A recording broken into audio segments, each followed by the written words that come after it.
Hey, I'm really glad you're here tonight. Before we begin, can I ask you a small favor? If you enjoy these quiet stories, take a second to tap the like button and make sure you're subscribed. It truly helps more than you know. Also, I'm curious, where are you listening from tonight? What time is it for you? Midnight? 3 a.m.? Let me know in the comments. I love reading where you're all watching from. Now, let's begin. Let's go back in time far, back to a world covered in mud, shadow, and silence. It's not the Middle Ages you've seen in movies. There are no knights gleaming in armor, no princesses dropping handkerchiefs from towers. This isn't that kind of story. This is the real story of peasants, of cold, of hunger. You open your eyes in the year 1347. The ground beneath you is wet. Not from rain, but from waste, rot, and the tears of the living. The village is small 12 homes, made of timber and thatch, each leaning like it wants to fall. Smoke curls from the holes in the rooftops, not chimneys, just holes. There is no glass in the windows. Only oiled cloth. Your hands are already dirty and you haven't moved yet. You are lying on a straw-stuffed mattress, crawling with lice. It's shared by 3 others. Your bones ache, but you rise, because the day demands it. Outside, the world is brown. Brown sky, brown mud, brown faces. The air smells like smoke and something sour. It's the smell of damp wool, boiled onions, and the constant nearness of animals. A pig noses at the door. It lives with you. So does the goat, and the fleas, and the rats. There are always rats. You don't scream. You've never screamed at a rat. You just move aside. You are 10 years old, or maybe 20. You don't know. No one keeps track unless you're nobility. And you are not. You are a peasant. A serf, bound to the land like a stone to the ground. You don't own your clothes. You don't own your bed. You don't own your body. Everything belongs to the Lord, even your breath. The sun is up, but you can't see it. The fog hangs low and heavy, thick with smoke from hearth fires that never go out. Not because you are warm, but because if the fire dies, everything else does too. Breakfast is what's left from last night. Thin barley gruel, cold and gray. You eat with your fingers. The spoon broke last month. You swallow quickly. The cold makes your teeth ache. You don't know why. You don't know about enamel or infection. You just know they hurt. Your mother hands you a basket. You are to gather wood, not from the forest. That belongs to the Lord. If you're caught taking wood from there, you'll be whipped. Or worse, you gather fallen twigs near the edge. Always near the edge. You keep your eyes down. Don't speak. Don't look at the reeve, the man who watches the peasants for the Lord. He enjoys watching. He enjoys punishing. The sky is growing lighter, but it brings no joy. Just a reminder that another day has begun, and another night must be survived. You return with the wood. Your hands are stiff, your feet are wet. They are always wet. You haven't been truly dry in weeks. There are no boots, just leather wrappings tied with string. One toe pokes through. You don't remember when that started. No one does. In the fields, people are already bent over, harvesting. Always harvesting. Even in winter, there is something to do. Clearing, digging, repairing. The soil is hard. Like your hands, you join the line. No one speaks. The only sound is breath, and the creak of baskets, and the caw of crows. The Lord's manor sits on a hill nearby, stone, tall, watching. It has real windows, real fires, real bread. You've never been inside. Only the steward comes down, shouting orders, tallying grain, taking hens, demanding wool. Taxes are due, always due, even if the harvest fails, even if you are sick, even if your child has died. It doesn't matter. The Lord still eats. You work until your arms feel like lead. Your back screams. You stand too slowly, and the world tilts. A woman beside you hands you a crust. She says nothing. You chew it even though it's hard enough to crack a tooth. You don't care. Hunger is louder than pain. At midday, You are allowed to rest. 15 minutes? Maybe less. You sit on a rock. It's cold and wet, but it's sitting. A rooster cries nearby. It sounds wrong, thin, like it's giving up. You lean your head against your arm and dream, not of castles, but of silence, of sleep. The break ends too soon. Back to the rows. The ground sucks at your feet. A boy cries out. He stepped on a nail hidden in the mud. No one helps. The steward snarls that he'll dock the family's portion if he stops working. The boy limps. He bleeds. He doesn't cry again. He knows better. You keep digging. A rat scurries by. It looks at you. You look back. You wonder if it's the same one from your bed. It doesn't matter. That night, after the work is done, you return to the cottage. Your mother is stirring something in a pot. Cabbage. Again. Your father sharpens a blade. N. Not for hunting. That's forbidden. The blade is for cutting turnips. Maybe defense, but mostly turnips. A neighbor comes in without knocking. That's normal. Privacy is a luxury. She says her child is sick, boils, fever, bleeding. The priest says it's God's punishment. The healer says to burn the sheets. No one knows what to do. You all sit in silence, the fire flickering shadows on tired faces. Someone tells a story about a woman who saw a black dog in the woods and died 3 days later. No one laughs. You've all seen things you can't explain. Night falls heavy. You sleep on the floor tonight. Your sister coughed blood yesterday. She gets the mattress. You curl into your cloak. It smells of damp wool and smoke. You close your eyes. Something skitters across your foot. You don't flinch. You're too tired. You dream of bread. Real bread. Soft, warm, with butter. The next morning comes like a slap. Cold. Wet. Sharp. You rise again. Because there is no choice. You rise because not rising means the steward will come. And when he comes, he brings pain. Or worse, she brings the Lord. You've seen the Lord once. On a horse. Tall, pale, clean. He did not look at you. You looked at his boots. That was enough. Today, you are told to clear the drainage ditch. It's full of filth and old straw. It smells like sickness. You gag once. You are told to stop being soft. You bite your tongue. You do the work. The sun is barely up, but your back is soaked in sweat. At lunch, a man collapses. He does not get up. They leave him. No time to bury him now. The ground is too hard. Later, maybe. If the dogs don't get him first, the priest says a prayer, barely a whisper. He moves on. You do too. You always do.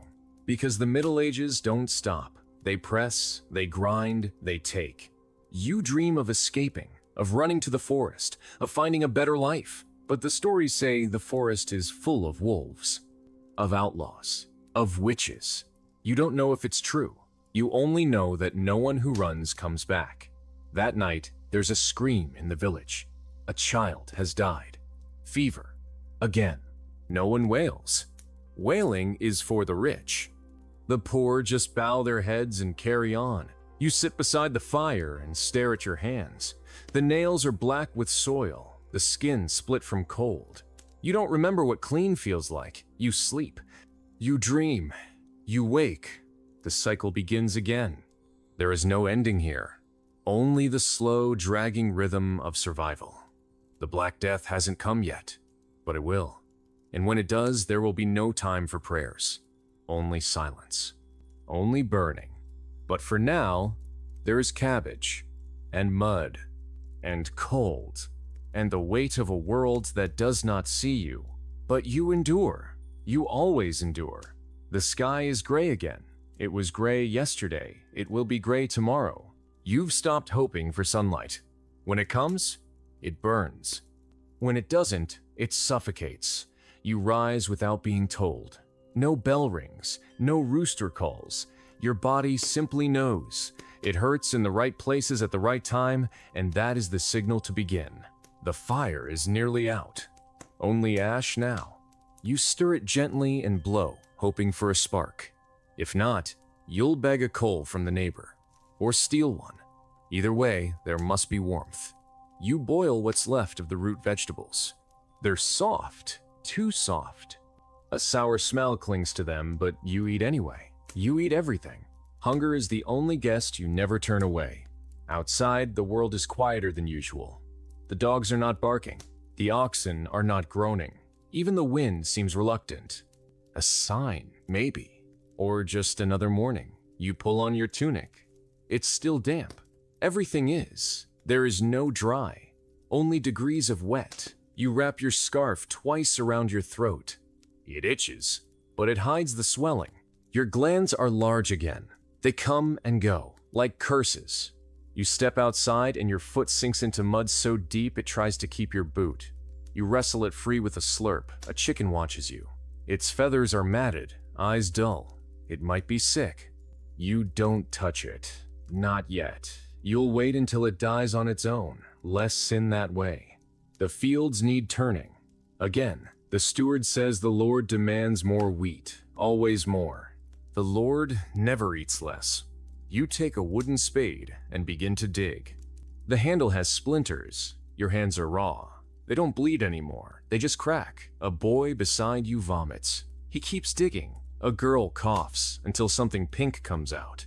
She wipes it away with her sleeve. No one says anything. The new priest says the Lord tests the strong and punishes the weak. But all you see is death playing favorites. You pass the time counting the ribs on the oxen. Then the children. There's not much difference anymore. You dig. You sweat. You breathe. At noon, a loaf is passed around. It is gray and gritty. You taste the grindstone in every bite. Your teeth ache, but you chew. Swallow. Keep moving. The reeve arrives on horseback. His boots shine. His gloves are clean. He does not dismount. He shouts about quotas and shortfall. He asks why your row is shorter than the others. You say nothing. You lower your eyes. You clench your fists. Later, you'll cry. But not here. Not now. Not where someone can see. A man jokes that he wishes the Lord would die. He says it too loud. By evening, he's gone. Taken. No one asks where. No one answers. The fire is low that night. The pot is empty. You chew boiled bark and pretend it's turnip. Your mother whispers a prayer. Your father stares into the flame like it owes him something. Your sister doesn't move. She hasn't in hours. Her breath rattles soft and strange. You think of calling the priest, but you know what he'll say. It's God's will. It's always God's will. You dream that night. A dream of a warm room, a table, bread, honey, a feather bed. You dream of silence that doesn't hurt. When you wake, the cold has climbed into your bones like an animal. You can't stop shaking. You rub your arms until your skin burns. Outside, the mud has frozen. Sharp, brittle, the cart axle has snapped again. No one fixes it. There are no tools, no blacksmith. He died last winter. No one replaced him. Why would they? You walk to the edge of the forest. You look at the trees. You look for the reeve. You step inside. Just a little. Just enough to grab a branch. Just enough to risk it. The bark scrapes your hands. The weight pulls on your shoulder. You run. You don't stop until you're home. You don't tell anyone. You hide the branch under straw. It feels like a crime. Because it is. Everything is. You were born guilty. That afternoon, a pig dies. It was the neighbors. They cry. Not for the animal. For what it meant. For the meat. For the skin. For the chance. The priest refuses to bless it. Says it was diseased. Says it was touched by Satan. They bury it behind the fence anyway. You help. You always help.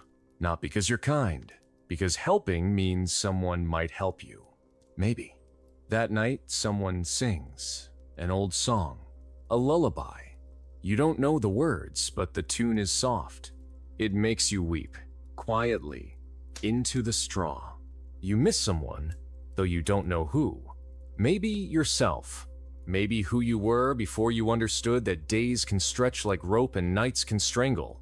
The next morning, the steward comes with news. Taxes will rise. The bishop demands more silver. You laugh. You shouldn't, but you do. He doesn't hear, or pretends not to. You look for silver. There is none. Your father sharpens the same blade again, this time slower, with purpose. Your mother tells him to stop. He doesn't. A child dies in the next hut. They burn the bedding. The fire smells like wool and sorrow. You hold your sister's hand. It's cold, but not gone. Not yet. The ground is too hard to bury anyone. So they wait. The body lies under cloth. You don't go near. Not because of fear. Because of smell. That night, someone knocks. A stranger. Lost. Hungry. You give him water. He gives you a warning. He says the sickness is coming. From the south. From the sea. He saw it. Boils. Blood. Screaming. He says to run. But there is nowhere to go. The roads are watched. The forests are cursed. The cities are worse. You thank him. You don't mean it. You watch him leave. His shadow is long, like death itself. The next morning, you go to the well. The water is low, green. You drink anyway. You wash your sister's face. She flinches. That's good. That means she's still here. You go to the field. Again. Always again. The plow is broken. You pull the earth with your hands. Your nails snap. You taste blood. You don't stop. The reeve watches. He says nothing. You are beneath notice. That night, the wind howls. The roof groans. The thatch is loose. Rain slips through. Your blanket is wet. You shiver. Your sister coughs. Your mother cries without sound. Your father stares at the blade. You dream again of running. But your legs are heavy. The mud is deep. The trees move. They whisper. You can't understand. You wake with dirt in your mouth. You don't know how it got there. The days blend. Into cold. Into silence. Into breath. Then one morning the priest rings the bell. He never does that. You gather near the chapel. He tells you the sickness has reached the next village. 3 miles. He says it is the end times. He says pray. You do. Not because you believe, but because you don't know what else to do. He burns incense. He mutters Latin. The smoke makes your eyes sting. Later, you help dig a trench. Just in case. You ask how deep. The answer is always deeper. The children no longer laugh. Even the dogs are quiet. The nights come faster now, or maybe time is folding. You see shadows where there are none. You hear weeping in your sleep. You wake to silence. You check your sister's breath. It's still there, but faint. You think of the forest again, of escape. But even in your dreams, the path is gone, covered in fog. There is no out, only through. And through is long, and cold, and cruel. But you keep walking. You always do. You wake up to the sound of brie, a thing that isn't yours. Not heavy, not fast, just strange. Uneven, like the wind moving through a cracked door. You hold still, you listen, it's your sister. Her chest rises, but her eyes do not open. The fever hasn't broken. She's been like this for days, maybe longer. Time no longer means anything. The candle burned down to its base last night. That's how you measure hours now in wax and silence. Outside, the frost has covered the ground with a layer of white that crunches underfoot. You open the door and step out. The air slaps your face. Sharp, real, it reminds you you're still here. The village smells different this morning. Not like smoke or manure or mud, but like something wrong, something metal. The kind of scent that sits at the back of your throat. A man is screaming 2 cottages down, not with words, just sound. A raw kind of grief. You don't go near. You don't want to see. You already know. The sickness is here. The plague, they say. Brought by ships. By traitors. By punishment. Some say it's the Jews. Some say it's the air. Some say it's sin. No one knows. But it's here. The priest says it's a trial. A thinning. The strong will remain. You don't feel strong. You feel brittle. You feel like breath barely contained in skin. You return inside. Your sister hasn't moved. You wipe her forehead with a rag dipped in water you know is unclean. But it's all you have. Your mother is quiet. She hasn't spoken in 2 days. She just watches the fire, watches it like it might speak. Your father hasn't come back from the fields. Maybe he stayed, maybe he didn't. You don't ask. Asking is dangerous now. Questions are loud, and loud things vanish. You're told to help dig, not in the fields, in the woods. Behind the chapel, a pit for what's coming. The ground is frozen, but it yields to iron. You don't have iron, just wood and fingers. You scrape at the frost until your nails bend. A boy beside you coughs blood. He wipes it on his sleeve. No one stops. You dig until your hands are raw, until the breath of the living starts to smell like the breath of the dying. Then you return. Your legs move without you. You sit by the hearth. Your mother hasn't moved. You ask her to drink. She shakes her head. Her eyes look far away, like she's already watching from the other side. You sleep with your sister's hand in yours. It's cold. In the night, she murmurs something. You don't understand, but you nod anyway. In the morning, she is still. You don't cry. You don't have anything left to cry with. You carry her outside. The wind howls. The pit is not ready. But you can't leave her in the house. So you place her near the fence, wrap her in linen. Say nothing. You return. Sit. Stare at the wall. That night, someone burns a hut on the far end. The one where the coughing started. No one tries to stop it. The flames are bright, warmer than the hearth. You watch. The next day, the steward arrives with armed men. They bring carts, empty, for now. They say the Lord has decreed that plague bodies must be burned. Buried bodies bring rats. Rats bring death. You nod. You don't argue. One of the men eyes your house. Your mother sits by the door, blank, still. You shake your head. Not yet. Please. He moves on. For now. You fetch water from the stream. The bucket cracks. You patch it with mud. It holds. Barely. That's enough. At the edge of the village, the priest stands in the road, reading from a book too worn to read. He shouts into the cold. His voice cracks. You think maybe he's lost his mind, or maybe found it. A girl walks past with her face wrapped in cloth soaked in vinegar. You do the same. They say it helps. You don't believe them, but you do it anyway. The animals are quiet. The pigs have stopped squealing, the hens don't lay, even the dogs sit still, watching, as if they know something you don't. That night, your mother stops breathing. She doesn't fall, doesn't speak, just sits, and stops. You close her eyes. You wrap her too. You place her beside your sister. The pile grows. Your hands shake as you tie the cloth. But not from grief. From cold and hunger. Always hunger, the steward returns. He doesn't ask. He just points. You lift, you carry, you burn. The smell is something you will never forget. You try not to breathe. You fail. The pit is full now, but there are more. Always more. You sleep in the barn. The house feels wrong. The goat bleats once in the dark, then is silent. You wonder if it too has given up. You press your back to the wall and close your eyes. You dream of bells. Not church bells. Not warning bells, but soft ones. Far away. You wake to smoke. Another fire. Another house. The people inside didn't get out. No one speaks of them. The reeve says this is mercy, that the fire cleanses. You nod. You do everything silently now. Your thoughts are fog. Your limbs are wood. On the 7th day, it snows. Real snow. White. Clean. It covers everything. For a moment, the world looks beautiful. Then you see the footprints, and the blood, and the bones peeking through. You keep walking toward the chapel. Not for prayer, for warmth. The priest is gone, fled, or dead.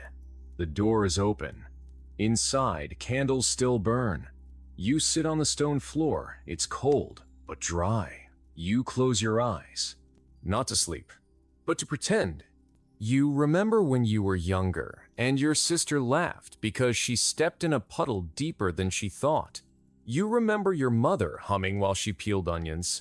You remember your father's hand on your shoulder when the stars came out. That was before the cough, before the heat, before the silence. Now the world is empty, the people gone, the bells silent. You rise slowly and step outside. The wind howls like a beast. Somewhere in the woods, a tree falls. You don't flinch. You begin walking, not to anywhere, just away. From the chapel, from the pit, from the ash. You walk through the trees. The snow creaks underfoot. A fox watches you. Its eyes glow. It doesn't run, neither do you. Eventually, you reach the stream. Frozen now. You kneel and press your fingers to the ice. Beneath it, water still moves. Slowly, quietly. It doesn't stop, and neither will you. Because even now, even after everything, your body still breathes, still walks, still waits. And that, in this world, is the closest thing to survival. The sky above the village is pale, but not from morning light. It is the color of smoke stretched too thin. The fires that once burned to warm now burn to bury, and the air carries their memory long after the flames have died. You open your eyes to silence again, not the peaceful kind, the kind that presses against your ribs and asks, "Are you still here?" You sit up slowly. Your joints ache as though rusted from within.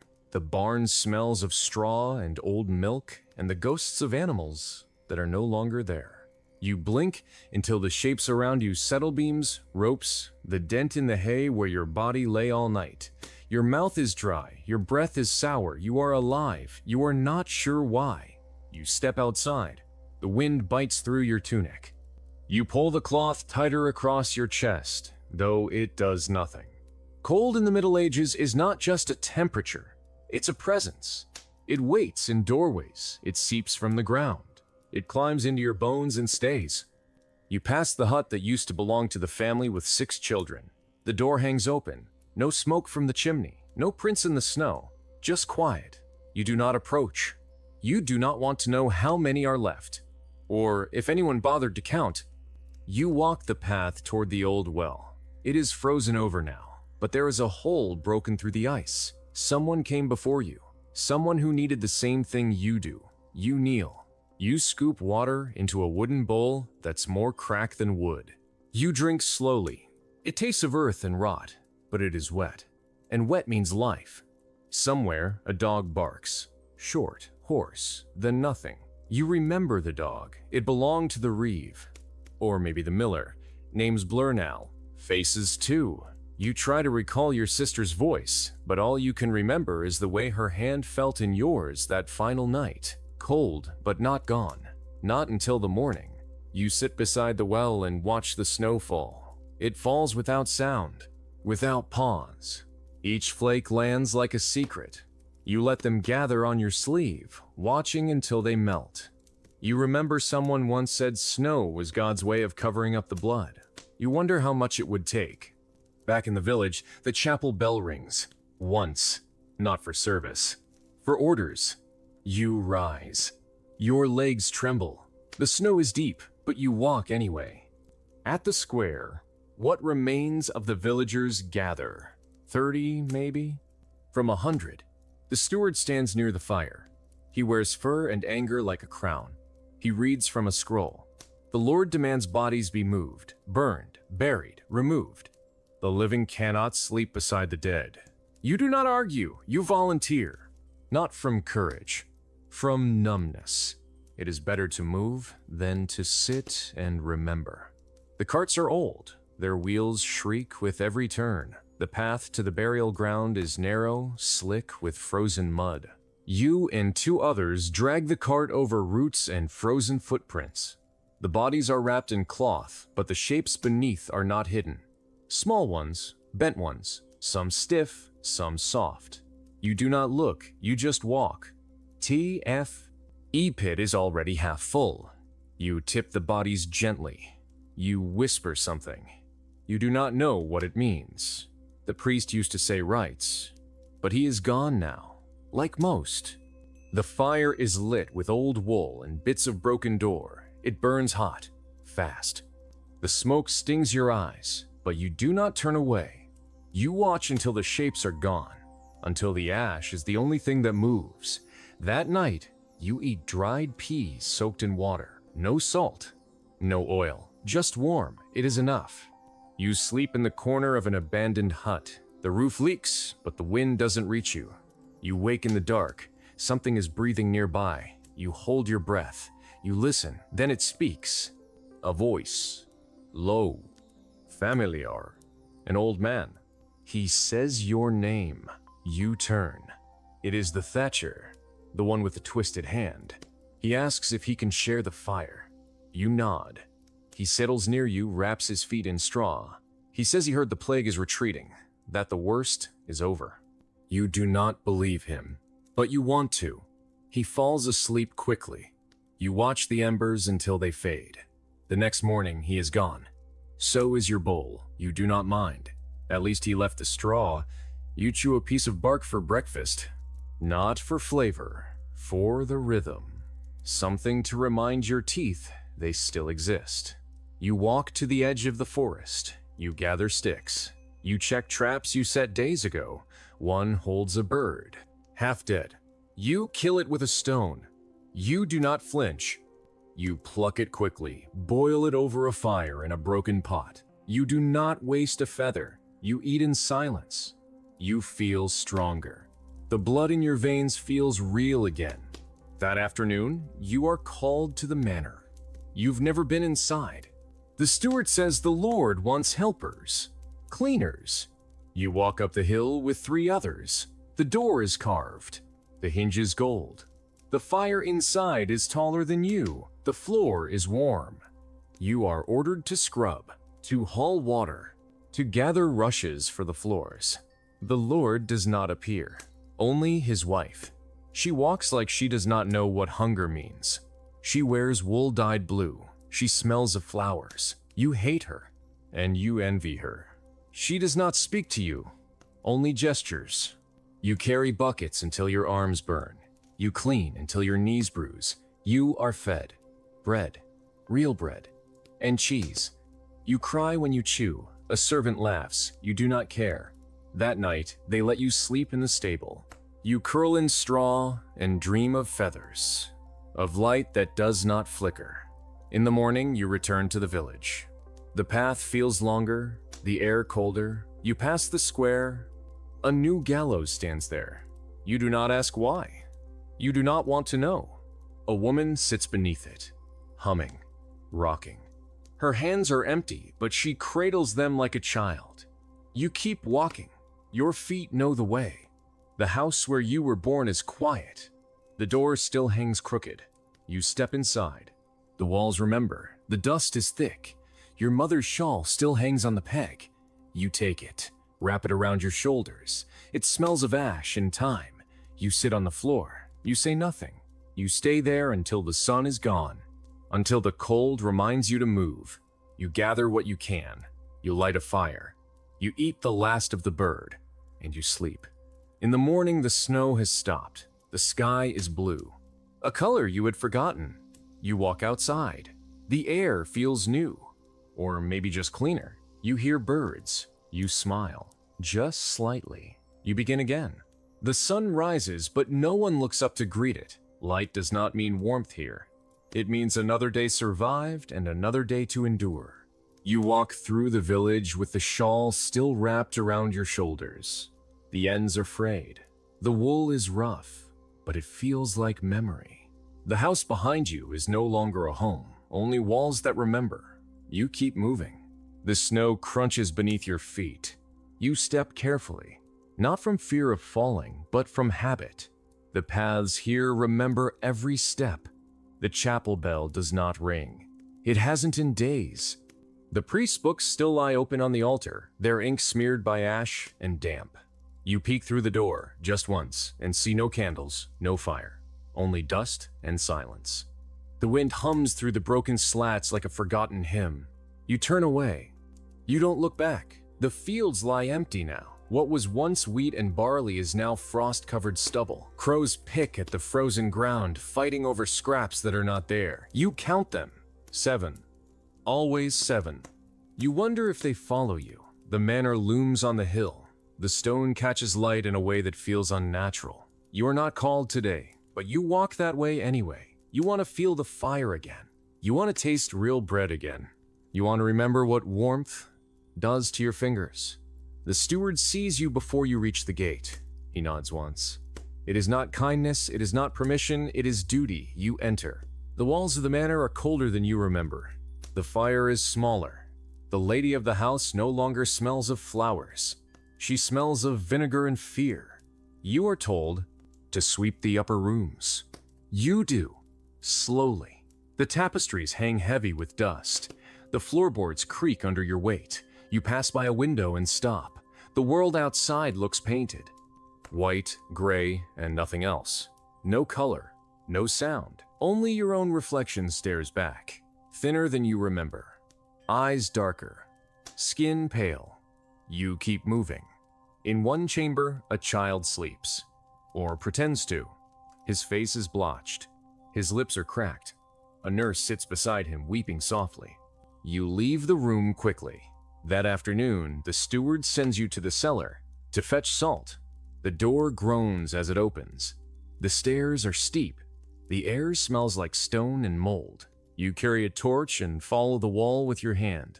At the bottom, the barrels line the room like silent sentries. You find the salt. Scoop it into a cloth.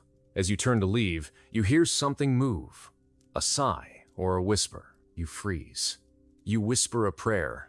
Then you run. The salt spills behind you. You don't stop to pick it up. The steward doesn't ask why your hands are shaking. He only takes the cloth and walks away. You return to the barn that night. The thatcher is there again. This time he brings nothing. He says nothing. He just sits. The silence feels heavier between you. You sleep with your back to the wall. You dream of stone halls and cold water, of voices you cannot place, of footsteps behind you that never catch up. When you wake, the man is gone. Again, you wonder if he was ever there. You step into the morning light and hear a new sound laughter. Thin, weak, but real. A girl stands near the well, singing softly as she fills a bucket. You do not know her, but she nods when she sees you. A sign, a small one. You walk to the forest edge. The traps are empty. You set them again. Fingers numb, rope stiff. You see prints in the snow. Not animal, human, barefoot. You follow them for a moment, then stop. Curiosity is dangerous now. The woods are full of stories, and not all of them end. You return with a bundle of sticks. The hut next to yours is still empty. You use the door as firewood. It breaks easily. That night, you eat lentils found in a hidden sack beneath the floorboards. You chew slowly. They taste like dust, but you are grateful. You sleep near the fire. The wind howls. The snow begins again. In the dark, you hear singing. The same voice as before. The girl, still singing, still trying.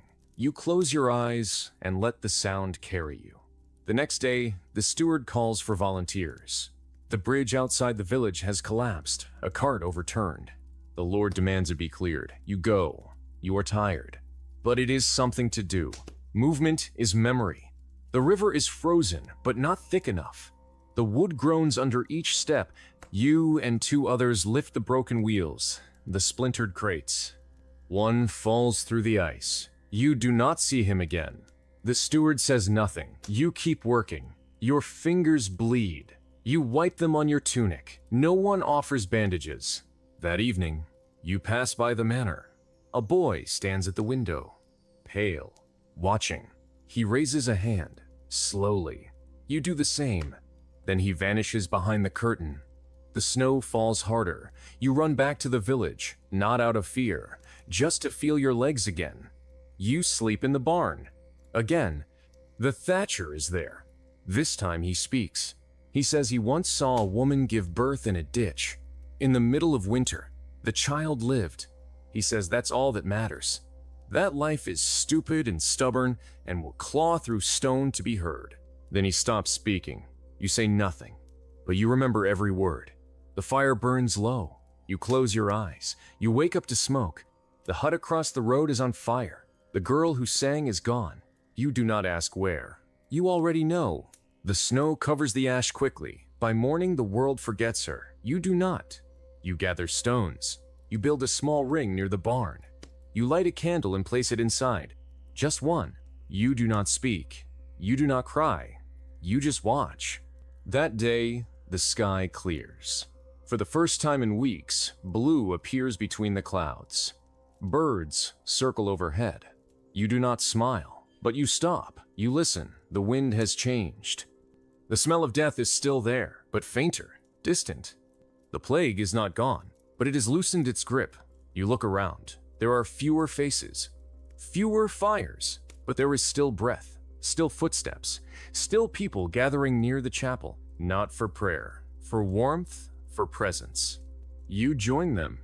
You sit in silence, together. It is not joy, but it is not despair. And for now, that is enough. The earth is still hard when you wake, but the air has changed. It no longer bites as deeply. The frost still clings to the edges of the windows and the worn slats of the barn, but it melts faster now. Your breath doesn't linger as long in the cold, and for the first time in weeks, your fingers bend without splitting. You sit up slowly, spine aching from the straw and stone beneath you. A bird chirps once in the rafters. You haven't heard the T sound since before the sickness came. You wait to see if it will sing again.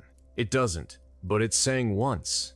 And that is enough. You walk outside and the wind hits your face. Not with malice, but with indifference. The village smells of old ash, thawed mud, and something almost like hope. Smoke drifts lazily from 2 chimneys. Just 2. The rest are cold, empty, collapsed. You nod to the smoke like it's a neighbor. It nods back. At the well, the bucket has frozen again, but the ice is thinner. You break it with your hand, pulling it back bloodied but satisfied. You drink deeply. The water still tastes of copper and moss, but it doesn't burn your throat the way it used to. You hear a voice behind you, soft. A boy, younger than you, wrapped in 2 tunics stitched together. He asks if the fire in your hut still works. You say yes. He nods. Then asks if he can come by later with his mother. You nod. And you mean it. Later, near the square, you pass the gallows. It hasn't been used. Not yet. You avoid looking at the rope. But the crows don't. They perch there, waiting. Always waiting. The steward is outside the manor. His cloak is torn. His boots are caked in old blood and newer snow. He counts what's left of the grain, muttering to himself. You walk wide around him. He doesn't notice, or he doesn't care. No one has seen the Lord in days. Some say he fled. Others say he locked himself in the upper chambers. A woman claims she saw a candle burning in the highest window and a shadow pacing back and forth until dawn. She says he talks to someone who isn't there. No one asks who. The manor is quieter now. You haven't been called back since the child died. No one says the child died. But the windows in that wing are always shuttered now, and no more bread has come down from the kitchen. You spend the morning helping repair the fence near the edge of the forest. 3 others join you. None of you speak. The silence is easier than words. You dig post holes into ground that is not quite frozen. Your hands blister, but you don't stop. You don't want to stop. You don't want to return to the barn too soon.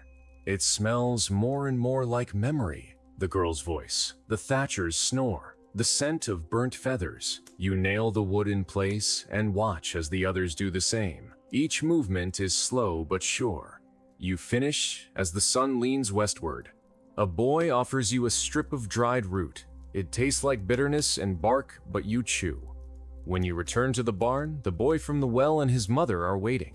She is thin, eyes sunken, but her hands are clean. She nods once. Her son crouches near the fire you built with stolen boards and broken chairs. They say nothing, but they sit, and that is enough. That night, you hear wolves in the woods, Not close, not yet, but closer than they should be. Hunger drives everything out of hiding. You wonder if they will come into the village like they did 3 winters ago.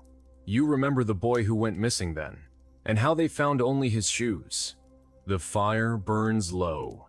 You offer the boy your last crust. He breaks it in half and gives the bigger piece to his mother. You do not look away. You just watch the way her hands tremble as she eats. In the morning, the frost is lighter. You walk to the chapel and find the door cracked open. Inside, someone has cleaned. The altar cloth has been shaken, the candles replaced. A new cross hangs above the hearth, carved from 2 fence posts and bound with twine. No one speaks of faith anymore, but someone still tends to it. You kneel at the 3rd pew, not to pray, just to rest. You sit in the silence until your heartbeat slows. You whisper a name, just one, then you leave. Outside, the sun catches on a shard of ice near the well and flashes bright enough to blind. You blink, and for a moment, you feel something. Not joy, not warmth, but something. The days pass slowly. The snow becomes slush. The mud returns. The carts begin to move again. Empty, mostly, but they move. A man trades eggs for rope. A girl sells strips of hide. You give away a comb you found in the ashes of a burnt house. A woman gives you a slice of dried apple. You don't ask where she got it. You don't care. You eat it in 3 bites. It tastes like memory. You see the steward again. He limps now. He no longer shouts. He only mutters. He wears no gloves, and his fingers are black at the tips. You don't ask what happened, you just nod as you pass. He does not nod back. The manor windows remain dark. The kitchen door swings open in the wind. No one stops it. You wonder if the lady still breathes, or if she lies in silk sheets with no one left to cover her. That evening, you find the boy from the barn stacking stones behind the chapel. He says he wants to build a wall, to keep the dead in. You help him anyway. The stones are cold and heavy, but they fit together better than expected. You work until your arms burn. Then you sit together and share what's left of the root tea you made from scraps and snowmelt. You say nothing. He tells you that before the sickness, he used to dream of becoming a scribe. He says he liked the look of letters, the way they held sound and silence. You nod. You tell him you used to dream of having enough, not wealth, just enough, to eat, to sleep, to be. He nods. That night you dream of a fire that never dies, of a house with a real roof, of a mother who sings even after the sun has gone. You wake before dawn. Your breath curls in the air. The barn is still. The boy and his mother are gone. The fire is dead. But a small apple sits beside your foot, wrapped in cloth. You don't cry. You don't smile. You eat it slowly. The next day, you gather what wood you can. You mend what you can. You scrape the mold from the corners of the barn and sweep the straw flat. You patch the roof with old leather. You stitch your tunic with twine. No one tells you to, but you do.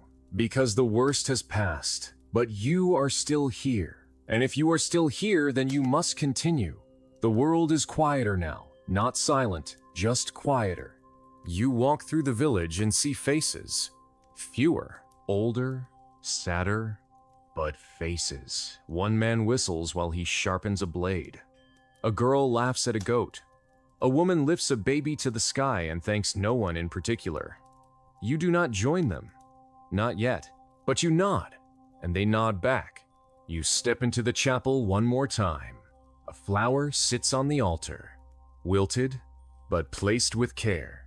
You sit in the last pew, let the cold wood press into your spine. You listen to your own breathing. Then you stand. You walk into the light. The air smells like thaw, like wet stone and old bread, like something beginning. You whisper thank you to no one. You lift your chin, and you keep walking. The days have grown longer, but not warmer. The snow is gone, and in its place comes mud-thick, black, endless. It clings to your boots, weighs down the hem of your tunic, and pulls at your steps like hands from the underworld. Each morning begins with silence. Not the heavy silence of winter, but a damp, exhausted hush. Birds chirp and then go quiet again. The villagers walk slower now, with eyes that avoid contact and mouths that rarely move unless necessary. There is no joy, not yet, but there is movement. And in times like these, movement is the closest thing to living. You carry water from the well in a cracked bucket. The handle bites into your fingers, and the cold water sloshes down your side. No one offers to help. Everyone has their own burdens. The boy who once stayed in your barn has not returned. Some say he followed his mother to the coast. Others believe she succumbed to the fever, and he buried her himself. You do not ask. You do not want to know. You only hope he carried the apple tree dream with him. The steward still limps from house to house, counting the dead aloud. It is not a ritual of respect, but of record-keeping. He speaks the names with the same tone he uses to count sacks of grain. When he reaches your door, he looks past you and scribbles something on a board. You ask what he's written. He does not answer. The church bell does not ring anymore. The last time it did, it was for a wedding that turned to a funeral within days. Now, the bell rope hangs loose, swaying slightly with the wind. Inside the chapel, the candles are often unlit. Yet someone still tends the flowers on the altar. You suspect it is the miller's daughter, the one who stopped speaking after her brother was taken by the fever. She visits in the early mornings, leaves a fresh petal or a sprig of something green, then disappears into the mist. You see her sometimes near the edge of the woods, standing still, like she's waiting for something to return from the trees. You understand that feeling. You too have stood at the edge, hoping. The manor house remains quiet. The lady has not been seen in weeks. A rumor whispers that she passed alone in her bed, wrapped in silk, with a silver comb still in her hand. Another says she escaped in the night, cloaked in black and fleeing on horseback toward the southern hills. You no longer care which is true. Her absence changes nothing. The land still needs tilling. The children still need bread. You rise earlier now. Your body no longer aches with the same sharpness. The pain has become part of you, like a shadow that follows but never speaks. You gather wood from the fallen grove near the river. The trees there were brought down in a storm that no one remembers. Their trunks are heavy, damp, reluctant to burn, but you have learned patience. You sit near the fire long after others have left, feeding it slowly, watching it grow. One night, a stranger arrives in the village. His face is hidden beneath a hood, his hands gloved despite the thaw. He speaks to no one at first, simply walks from door to door, offering salt in exchange for stories. Most ignore him. One old man trades the tale of his lost sons for a pinch of the mineral. Another offers a memory of the harvest that never came. You remain silent, but the stranger lingers near you longer than the others. His eyes, when they meet yours, are old, not with age, but with knowing. He nods once, and then he is gone. That night, you dream of a field untouched by famine, of grain so tall it hides your face. You wake with a taste of salt on your lips. The next morning, you follow the old trail toward the edge of the woods. You pass what remains of the weaver's cottage. Its roof has caved in. The loom lies broken beneath a rotted beam, but the door still swings. Inside, remnants of cloth flutter like ghosts. You take a strip of blue fabric and tie it around your wrist, not for luck, just to remember that once there was color. Deeper into the forest, the light fades. The air turns damp and green. You find wild garlic growing near a stream. You gather what you can, careful not to take too much. A hare watches you from the underbrush. You meet its eyes and nod. It does not run. That evening, you share the garlic with a neighbor who lost her sight during the fever. She cries when she tastes it, says it reminds her of spring before the hunger. You do not respond, but you place another bulb in her hand for later. Word spreads that the fields beyond the ridge have thawed enough to plant. A few men gather tools, battered and rusted, and set out before dawn. You join them. The walk is long. The mud slows you. But when you crest the ridge and see the open earth, something shifts. It is not hope, not yet. But it is motion toward hope. You dig your hands into the soil. It is cold and reluctant, but not dead. You plant in silence, seed after seed, row after row. The others do the same. No one speaks. The sun rises higher than it has in days. Sweat beads on your forehead. A crow caws once, then again, and then silence. You pause only when the sun begins to fall. That night, your hands throb, but your heart is quiet.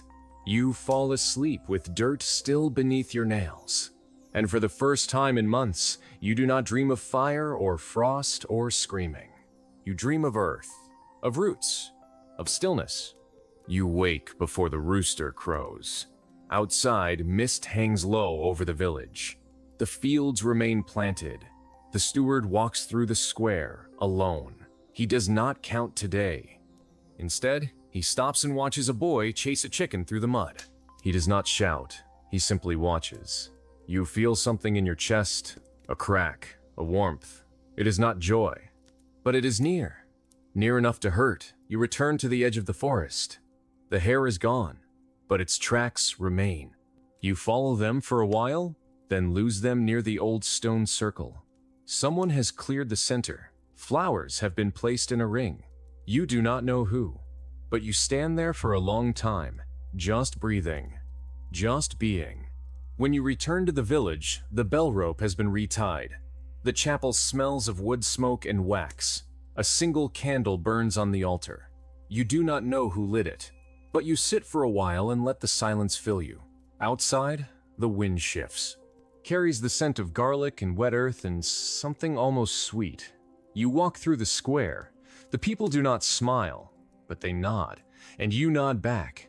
The rain begins before sunrise. A slow drizzle, barely noticeable at first, tapping gently on the roof like fingers drumming on worn wood. By the time the sky begins to pale, the drops have turned heavier, more insistent. You wake to the sound, not startled, but gradually. The chill in the air is familiar now. A dampness that seeps into your bones before your eyes even open. You lie still for a moment, listening to the rhythm of the rain. There is something comforting about it. It is steady, predictable. Unlike famine, unlike fever. When you step outside, the village is quiet. Most doors remain closed, smoke rising in thin strands from chimneys. You pull your cloak tighter around your shoulders and walk toward the common field. Puddles have already formed in the ruts left by cartwheels. The mud grips your boots and releases them with a sucking sound. You do not curse it. Mud means moisture. Moisture means growth. Near the edge of the field, you see two figures bent low, covering seeds with handfuls of wet earth. You join them without a word. The silence between you is not empty, it is shared. It is the kind of silence that grows between people who have survived the same winter. You plant until your fingers sting from the cold, and your back hums with the dull ache of repetition. When you straighten, your knees crack, and the wind cuts across your cheeks. Still, you stay. Still, you plant. Later, you pass the chapel. The candle on the altar still burns. A second one has been added beside it. No one is inside. But fresh sprigs of rosemary lie scattered across the floor. The scent lingers on your cloak. You carry it with you to the well, to the baker's empty stall, to the steps of the mill where you sit and eat a piece of bread so hard it hurts your teeth. But you do not stop chewing. Every bite is proof that something still exists, that something still nourishes. You watch as the blacksmith's son helps an old man tie bundles of sticks together. You watch as the widow from the eastern lane kneels in her flooded garden, pulling weeds one by one with hands that tremble. No one is idle anymore. Idleness belonged to a world before the plague. Now, motion is memory, and memory is survival. The stranger returns just before nightfall. His hood is soaked through. This time, he does not knock on doors. He walks directly to the center of the village square and waits. Slowly, people emerge. Not all at once, but like birds testing the air before flight. You are among them. The stranger opens a satchel and places something on the ground. A single book, bound in cracked leather. No one speaks. He steps back. You approach. The book's cover bears no title. When you lift it, the pages flutter slightly, though there is no breeze. The words inside are not written in any language you know, but still you understand. They are stories, fragments, names and losses and seeds. Someone else reads aloud, a name, then another, then a memory. The crowd stands still, eyes half closed, listening, feeling. When the reading ends, the stranger nods again and leaves. This time, no one follows. That night, you dream of voices, not speaking, but humming. A low sound, like bees beneath the soil or wind inside hollow stone. You wake with your hands clenched and the scent of rosemary still in your nose. The bell in the chapel rings once, then again, and then it stops. No one has touched it. The rope remains still. You do not ask questions, you accept. Outside, the rain has turned to mist. It hovers above the ground, curling around stones and footprints. The earth feels soft beneath your soles. You kneel and press your palms into it, not for planting, just to remember what living soil feels like. Behind you, the village begins to stir. Footsteps squelch in the mud. Laughter brief and brittle bounces off the walls of the bakery. The chimney smoke is thicker today. The scent is stronger. You recognize flour, yeast. The baker has returned. He lost his voice to the fever. Now he speaks only with bread. The loaves are small and uneven, but no one complains. They line up without pushing, without words. Each receives a piece. Each nods. Each carries it home like an heirloom. The children draw pictures in the mud with sticks. A sun, a tree, a bird. You do not stop them. You kneel and draw beside them. A wave, a wheel, a sleeping face. You smile when one of them asks what it means. You do not answer. You do not know. But it feels like something. That evening, someone plays a pipe near the well. A broken tune, full of pauses and wrong notes. But no one tells them to stop. The song spills into the mist and lingers. You sit on a bench and listen. The wood is wet beneath you, but you do not move. You stay until the tune ends, and even after. A dog barks once in the distance, then silence, then the wind. The steward passes, his ledger closed. For once, he carries no quill, only a scrap of cloth stained with wine. He gives it to the weaver's daughter, who wraps it around her wrist. You watch her smile. It is not wide, but it is real, and it holds. That night, the fire in your hearth burns longer than usual. You feed it carefully, piece by piece, like you're telling it a secret. The flames listen. They crackle and lean towards you. You close your eyes and think of bread, of wet earth, of silent songs. When sleep comes, it is thick and full, not empty like before. Not the sleep of escape, but of presence, of having been. You do not dream. And in that stillness, there is peace. The sun rises without color. Just a pale smudge behind the clouds. A light that doesn't warm but still insists on being there. You wake slowly, not from a dream, but from a memory that was so quiet it never really began. The fire has gone out. Your fingers are stiff, curled against your chest as they tried to hold warmth in your sleep. The room smells of smoke and earth. You sit up. Your breath clouds the air in front of you and you watch it drift, then vanish. Outside, the world is soaked in silence. The kind of silence that feels like it has weight. The kind that presses gently on your shoulders when you step into it. The village is the same but different. A little cleaner, a little less broken. The mud still clings to every path, but someone has laid stones through the square. Not many, just enough to let you walk from the chapel to the well without sinking. You do not know who placed them. No one claims it. No one boasts. Things like that are just done now. Quiet acts of mercy, left like breadcrumbs for those still willing to move forward. The chapel doors are open today.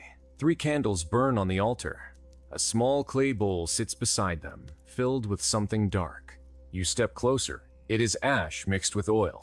Someone has begun the old rituals again. You remember those days when the priest would dip his thumb and mark each forehead with a symbol. Repentance, return. You do not touch the bowl, but you breathe in its scent, thick with old things, old grief, old hope. A child runs past the doorway and laughs. The sound echoes against the stones like a bell. You blink. For a moment, you forget where you are. When you return to yourself, the candles still burn. You leave without making a sound. Outside, the baker has stacked loaves on a plank of wood balanced across 2 buckets. He nods when he sees you. You hand him a sprig of thyme from your pouch. He doesn't ask where you found it. He breaks the loaf in half and gives you the larger piece. This is the new kind of trade. Gesture for gesture, memory for mouthful. You eat slowly, sitting on the edge of the well. The water below is still, reflecting only the gray above. A girl with tangled hair brings a bundle of fabric to the edge and begins to wash. Her knuckles are red. She hums a song that has no melody. You hum with her, softly. She does not look at you, but she does not stop. Farther off, smoke curls from the forge. The blacksmith has returned. His right hand is twisted now, useless for shaping iron, but his left is strong. He works slower than before, but with more care.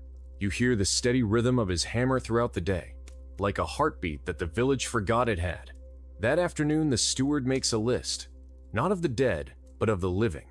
He stands beneath the old oak and speaks names. One by one, people step forward, not to be counted, but to be seen. When he says your name, you nod. It feels strange in your ears, like a word you haven't heard in seasons. He writes it down.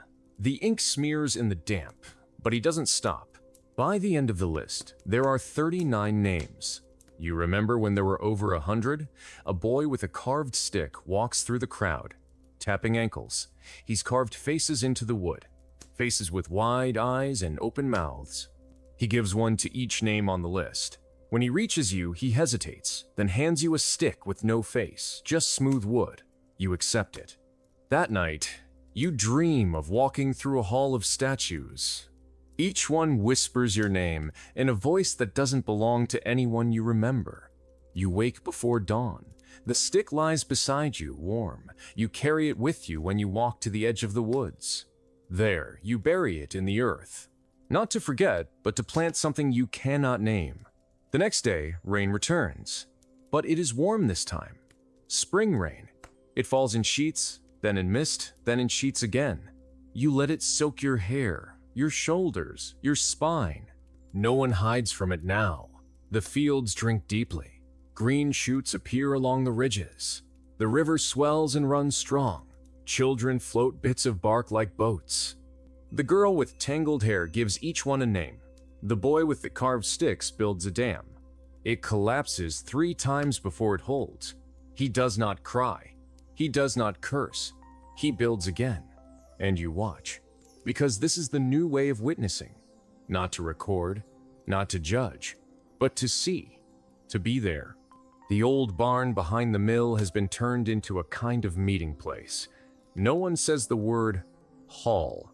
That feels too formal. But every evening, more people gather there.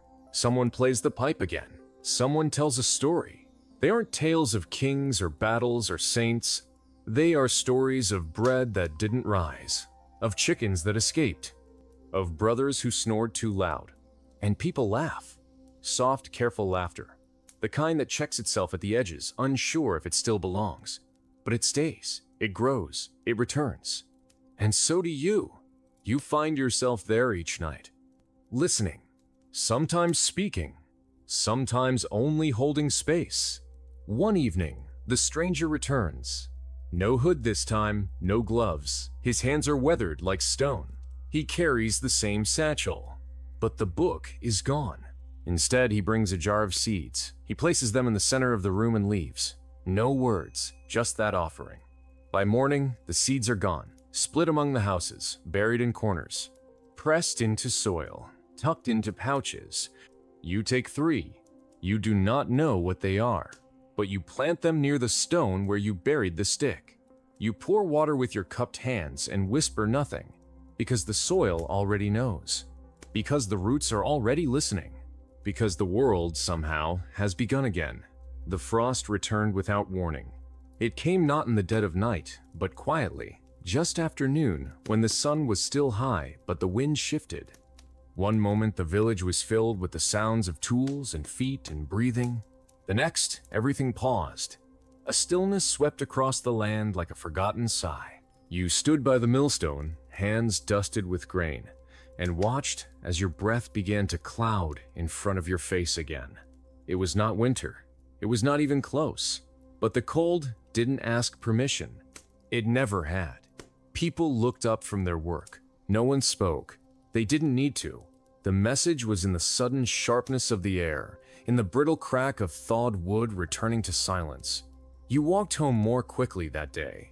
You pulled your cloak tighter and pressed your hand to your chest, as if that might hold the warmth in. Inside, the fire had burned low. You fed it without thinking. You knew now the rhythms of wood and flame, knew which logs would hiss and which would catch fast. You watched the orange glow return like an old friend knocking once, softly, before entering. The stew you had made the night before was thick and bitter, but warm. You ate it slowly, letting the heat spread through your teeth and down your spine. That evening, smoke curled thicker from every chimney. The village held its breath. No one wanted to name it. Another frost meant trouble, meant the seeds might die, meant the ground might harden again. But this time, there was no panic, no shouting, no running to the chapel. Instead, people gathered. Not many, just enough to fill the barn with quiet bodies and watchful eyes. Someone brought blankets. Someone lit a lantern. The blacksmith's daughter passed around mugs of warm water steeped with old herbs. Someone whispered a joke. It wasn't funny, but it made someone else laugh, and that was enough. The next morning, the cold had deepened. The river had slowed. A thin sheet of ice stretched like glass over the surface. You walked across the common and saw that the stone where you buried the carved stick was dusted with frost. You knelt beside it and blew gently. Beneath the cold, the soil was still soft, still willing. You pressed your palm to it and waited. Nothing stirred beneath, but you didn't move. You stayed there long enough to feel the warmth return to your hand. The chapel bell rang once, a long, low tone that echoed through the stillness like a call from beneath the earth. You rose and followed the sound. Inside, the candles had been rearranged, 5 now in a circle. In the center, a bowl of water, the surface frozen over. The old woman from the southern edge of the village sat beside it, her hands wrapped in cloth. She did not speak.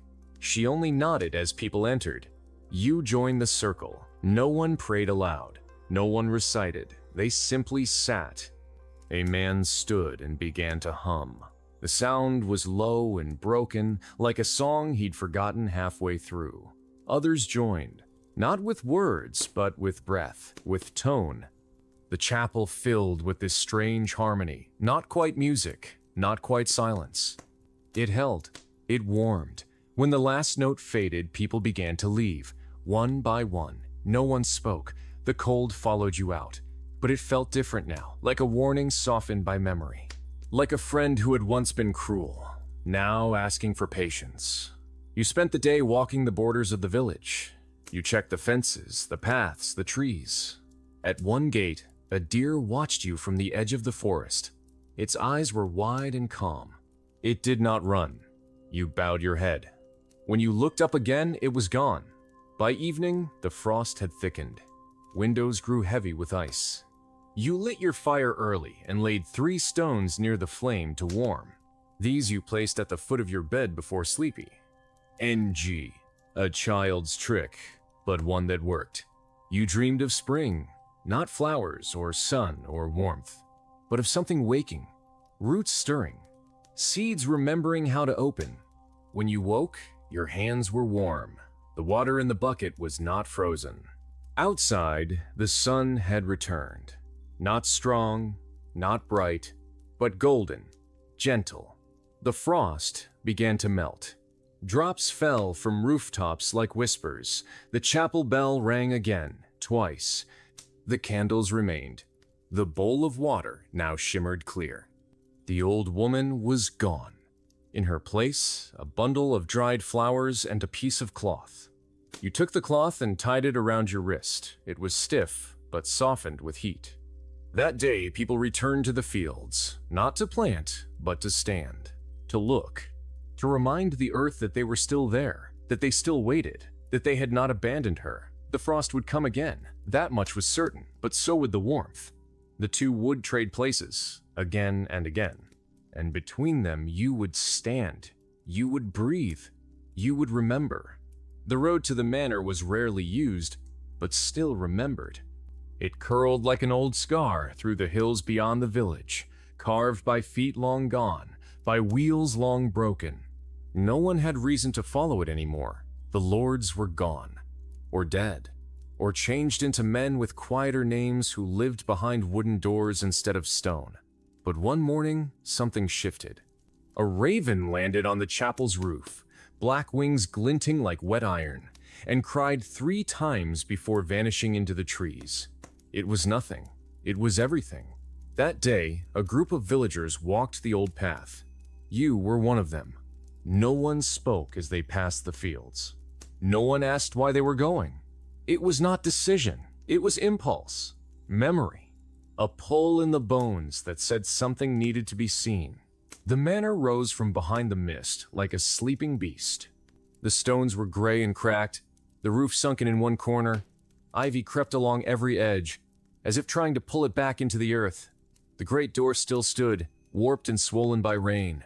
It took 4 people to push it open. Inside, silence bloomed like a flower. Dust hung in the air like fog. The hearth was cold. You stepped carefully, your feet leaving prints in centuries of stillness. The main hall was filled with broken furniture, old flags, the bones of forgotten feasts. A child found a goblet, too large for her hand, and cradled it like a toy. In the corner, a tapestry had fallen. You lifted it. Behind was a door, small, hidden. It creaked open to reveal stairs that spiraled down. No one wanted to go first, so you did. The air grew colder as you descended, heavy with the scent of mold and something older.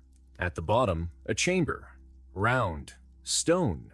In the center, a table carved from a single piece of oak, blackened by fire or time. On the table, a book. Its cover was cracked leather, the color of dried blood. No one touched it. You read only the first page, a list of names. Names you knew, names of villagers. Beside each, a mark.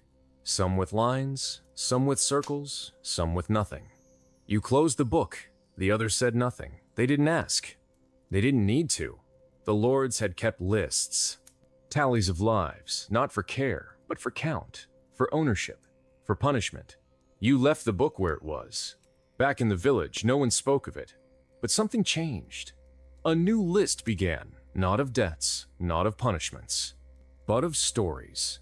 A boy with quick hands carved names into wood, one for each soul still here. He placed them on a board in the chapel, not as a record, as a promise. The frost returned once more that week, brief, sharp. Then it was gone. A kind of test. The fields survived. Shoots held fast. The earth did not forget, and neither did you. The barn meetings grew louder, not in noise, but in heart. Someone played a pipe with more confidence. Someone danced. A woman told the story of the first apple she ever tasted, of how it was stolen and how it tasted better for it. A man remembered the time a goat had followed him for 3 days because he had a carrot in his pocket. The stories were small and so important. They stitched the days together, made the cold shorter, made the dark softer. One evening, the girl with tangled hair brought a candle she had made herself. The wax was uneven, the wick too short. But when she lit it, the flame was steady. Everyone watched it burn. When it guttered out, she smiled. No one clapped. They just smiled with her. The blacksmith began teaching again. Not the heavy work, not the iron, but the rhythm. How to hold a hammer, how to listen to the metal. Children gathered by the forge, mimicking his movements with sticks. One day, a boy made a ring from tin. He gave it to his sister. She wore it like a crown. The chapel now had 7 candles. The bowl of water was gone. In its place, a dish of seeds. You added your last 3 to the pile. You did not remember what they were. That wasn't the point. The steward walked the padzaga in, not to count, but to listen, to ask, what do you need, not what do you owe? It was a new kind of question, the kind that didn't have an answer yet, but people tried. A man asked for rope. A woman asked for honey. A child asked for a story. The steward wrote them down. The next day, there was rope on the chapel door, honey on the barn table, a story told in the square with every voice taking turns. One day, the stranger returned. This time, he brought tools, small ones, shaped for careful hands. He left them in the chapel, on each handle a word: mend, stitch, bind. The girl with tangled hair took stitch. The boy who carved took mend. You took bind. You did not know what it meant yet, but you held it anyway. That night, the stars returned. Clear, cold, beautiful. You stood outside your door and looked up. You remembered a time when you feared the sky, when you thought it might fall. Now, you saw it differently. Still vast, still dark, but holding something like a promise, like breath, like the space between stories. You went to sleep with your hand wrapped around the tool. You dreamed not of frost, not of hunger, but of a garden. And though your eyes were closed, you felt the sun. The wind changed again. This time it came from the east, low and steady, carrying the scent of pine and ash and something that might once have been salt. You felt it before you heard it, before the branches shifted or the geese lifted from the pond. It was not threatening. It was not warm. It simply was. And with it came the sense that something old was drawing near, not a storm, not a danger, but a reminder. That day, you followed the sound of bells. Not the chapel bell, which rang only once at dusk now, but a different one, higher, hollow, faint. It led you to the edge of the forest, where the trees grew taller than you remembered. There, at the border, stood a cart, wooden, empty, weathered. A thin cloth draped over the sides. No one stood beside it. No horses, no voices. Just the cart, as though it had waited there 100 years for someone to arrive. You placed your hand on the wheel. It moved gently under your touch. From behind a tree, an old man stepped forward. You did not know him, but he looked at you as if he knew your name. He said nothing, only gestured toward the cart. You stepped back. He sat beside it and began to hum. A song without words, one you almost recognized, like something from the edge of a dream. You left him there, and when you returned that evening, the cart was gone. The path behind it was undisturbed. In the chapel, the candles now numbered 10, a circle, full and quiet. In the center, the dish of seeds had been replaced by a bowl of earth, damp, rich, waiting. The girl with tangled hair brought petals to scatter over it. The boy with the carving knife etched tiny animals into the rim. Someone began to water it daily. Nothing grew yet, but the bowl stayed warm. That week, the forge sang louder. Sparks flew like stars. The blacksmith's daughter took up the hammer. Her blows were not strong, but they were true. People watched her, not because they doubted, but because it gave them hope. A woman brought copper coins, melted them, and helped shape them into buttons. Each one bore a mark of sun, a tree, a flame. They were given freely, as thanks, as memory, as promise. The boy who carved began making bucksestiny ones, for keepsakes. He gave you one. You placed a pebble inside it, one you had found near the old manor, smooth, red, cold. At night, you held it as you slept. In the mornings, the frost came only to the far fields. The ones no longer planted, the others held. The soil stayed soft. The shoots pushed through. The steward organized a feast not to celebrate, but to gather. Everyone brought what they had. A handful of grain, a pot of broth, a rind of cheese.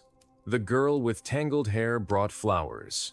Not fresh, dried, but still fragrant. They were hung from the beams above the table. The feast was quiet.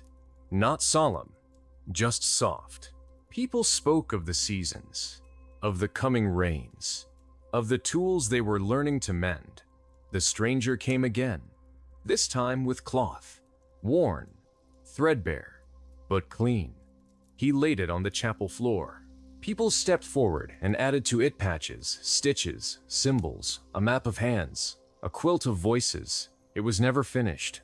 That was not the point. It grew, it remembered, it held. The children played beside it.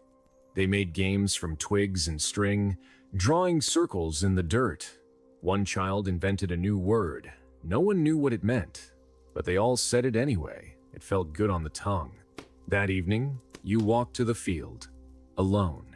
You knelt by the stone again, the one where you had buried the carved stick. You dug with your hands, slowly, carefully. When you reached it, the stick was still there, but changed. Smooth, darkened, soft to the touch. You held it for a long time, then buried it again, deeper this time, with the pebble from your box and a single seed. The moon rose, pale and full. It lit the path back to the village. The chapel glowed from within. You did not enter, you only watched. And in that moment, you felt it not hope, not joy, but something older, something like trust, like patience, like breath. You returned home, lit the fire, boiled water, drank slowly, and when you slept, you dreamed not of survival, but of song. And when you woke, the sky was golden, the air was still, and the earth, at last, was ready. It began with a whisper, not from a mouth, not from a wind, but from the ground itself. The kind of sound you don't hear so much as feel. A vibration beneath your feet when you pause too long in the quiet. A murmur that lives between the blades of grass and the folds of old linen. That morning, the village moved more slowly. Not out of exhaustion or fear, but something gentler. A kind of listening. The blacksmith paused before striking. The steward sat a little longer outside his home. The girl with tangled hair stood in the square, one hand to her chest, eyes closed, as if waiting for something to rise inside her. You felt it too. And so you walked. Past the chapel, past the forge, past the rows of planted seed and half-mended fences, toward the edge of the village where the wild grasses grew. You didn't plan to. Your feet simply carried you. There, in the golden light, you saw them. Butterflies, hundreds, maybe thousands, pale yellow, soft gray, some with dots like tiny moons. They floated through the field like drifting ash, though there had been no fire, and at the center of them, a boy. Not from the village, too clean, too still. He held out one hand, and a single butterfly rested on his finger. When he saw you, he smiled, but said nothing, and when you blinked, he was gone. Only the butterflies remained, and they too vanished by evening. That night, no one spoke of it, but the wind shifted again. Warmer this time, the kind that carries rain not yet fallen. In the barn, someone played a stringed instrument that no one remembered owning. The notes were uneven, but beautiful. Children hummed along. An old man tapped his foot and claimed he once danced like that, though no one had seen him move faster than a shuffle. The chapel door stayed open. A woman brought feathers and wove them into the quilt that grew across the floor. A man brought charcoal and drew symbols along the stones. Circles, stars, eyes. The girl with tangled hair wrote a name in the dust. It wasn't hers. It wasn't yours. But everyone who saw it felt as though it belonged to them. The steward stopped collecting tallies. Instead, he began collecting stories. He wrote them on bark, on scraps of linen, on the inside of his sleeves. He said that no memory should go without a home, that names could fade, but stories would linger. The blacksmith's daughter forged a spoon from brass. She gave it to the smallest child in the village. He held it like treasure, though it bent when he tried to dig with it. He didn't mind. That evening, the forge glowed blue for the first time. No one knew why, but the air was sweet. The next morning, you visited the old stone again, the one in the field. This time, something had grown. A single green shoot, thin, barely visible, but strong. It bent in the wind without breaking. You didn't speak. You didn't touch it.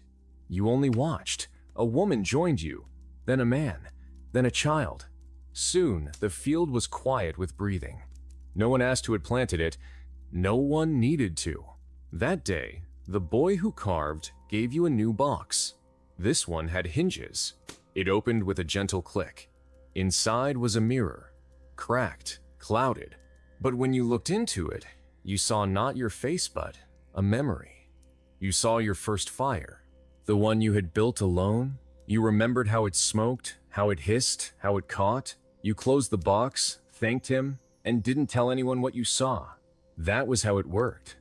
The stranger returned again, this time with seeds, not in sacks, in his hands, loose, unnamed. He scattered them along the chapel's edge and said, "Whatever grows is welcome." Then he vanished into the mist. The blacksmith's daughter made bells, small, hollow, tuned to the wind. She hung them on doorways, fences, trees. When the breeze passed, they sang. And when they sang, people paused. Just for a breath, just to listen. The girl with tangled hair began to paint, with crushed berries, with ash. With her fingers, on the chapel walls, she made a mural. Not of saints, not of kings, but of hands, dozens, hundreds. Overlapping, reaching, holding. Some were her size, some were yours. Some were not from anyone who still lived, but they were there, and they mattered. The steward called it a new prayer. The blacksmith called it truth. The girl called it just a picture, but when the candles were lit, they glowed with something you didn't have a word for. Yet, that night, you walked beyond the village. Not far, just to the bend in the path where the grass grew tall and the air smelled of wet stone. There you sat and waited. You didn't know why until you heard it. A laugh, soft, familiar, a voice once lost. You turned, but saw no one, only the grass swaying, the stars blinking, the path home. Still, you smiled and whispered a name, not to be heard, just to be remembered. The stars that night were unusually bright. Not brilliant or sharp like they sometimes were before a hard frost, but soft scattered gently across the sky like seeds across a field. No moon, no clouds, just that slow, endless dome stretching overhead, indifferent and peaceful. You watched it for hours, not searching for patterns or meaning, just watching. The forge was silent for once. No clang of metal, no hiss of steam. Only the creak of the old weather vane above the barn, spinning lazily as the wind turned from south to west. Somewhere nearby, a dog barked once, then went quiet. You could hear the river, just barely, a ribbon of sound woven into the stillness. And then something else, a rhythm, not drums, not footsteps, a heartbeat maybe, or the memory of one. The next morning, the village rose late. People moved with unspoken agreement, like dancers who'd rehearsed in silence. The blacksmith's daughter brought out her father's old anvil and placed it in the center of the square. Not for use, just for remembering. Someone laid a feather on top of it, someone else a stone. By midday, it held a dozen things. A twig, a thread, a dried flower, a folded note. None were named. None were removed. A boy sat beside it and played with two wooden birds he'd carved. They didn't fly, but they fit in his palms. The steward wrote a new list that day. Not of tasks or debts, but of questions. Where does the wind go when it's tired? Why do some seeds wait years to bloom? Why do we bury things we love? He nailed the list to the chapel door. People added to it with chalk and coal. The questions grew stranger, softer, braver, and no one erased them.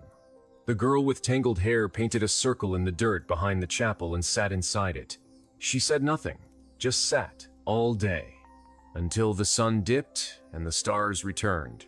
She did it again the next day, and the next. On the fourth day, someone joined her. Then another. They didn't speak, just sat, until the circle was full. And still they sat. That week, the stranger did not return. but a scrap of cloth bearing his mark fluttered on the chapel fence. No one touched it, but each morning it had moved, as if the wind knew something no one else did. The forge came alive again this time, with gentler sounds, not hammering, but shaping.